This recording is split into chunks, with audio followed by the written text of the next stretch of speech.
Allah ya taimaka. Allah ya sa ka samu abu. Sai ka ga kowa ya maka. Ai ni da ba ta ni ba ma halice na alar da mun talaka. Aha ba dai. Kai ba Kai, zama da.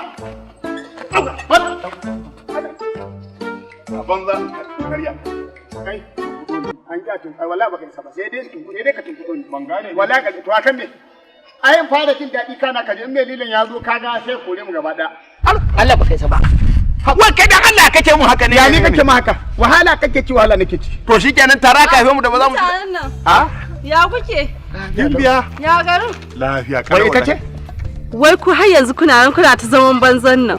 Ka amma dai da na san an kika je birnin nan haka zaki. To ni ma wallahi da ina binni. Wallahi tallahi. Da ba kake fa kamar ni ba. Kullun. Kete ne ko baki? Wallahi ni ce ka san na je birni. Da aka kai ni birni gidan masu kuɗi aka kai ni in faɗa maka. Wannan Suka ɗauke ni yanda ka san diyarsu ta cikin su. Wallahi. nake nema. Ka san ma ƙarin bayanin a gida akwai wata yarinya budurwa. To Hajiya ce tana zuwa asibiti aiki ni ke rike mata jaka ina zuwa asibiti. Har da inda ake allura. Na shiga na gani. Wayo. Mutum farko cutar mu akai. Ai ba wanda itancanta idan likita iri na. Iri na kai. Jatima ta ikar yar mai ganye ce. Jatimar ka kuma Ita ce ungozo ma ta gangare. ita ce ungozo mata gangare. Kaga karbar haihuwa jatimar ka. Karbar magani jatima ta. Kaga mu ne cikakkun likitoci da ya kamata a ce kai. Ku dakata ga shawara. Daman na taho da kayayyakin likitoci. Me zai hana mu sa kayayyakin nan mu shiga ƙauyuka mu tallafa musu kawai asibitin tafi da gidanka har birnin ma ba mu bari ba. Shikenan Allah miki albarka da ta gimbiya. Wata da tusa bare mai ciki.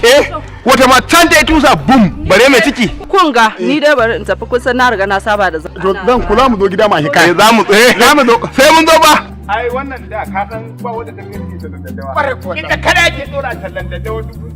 Yanzu da abin da nake so. Baka da haka. Wai munna wa kuma ya rungume ni? Turani yanzu. An ja tura. Kaga yanzu kai ne zaka ringa operation ni nake allura ko mutum yanzu mu san position nan. Kuma haka ne. Yawa.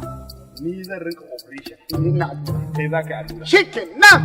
Yanzu Addanan tana nan? Tana nan. Gartan na mana nan. To mu je mu ɗebo. Kai.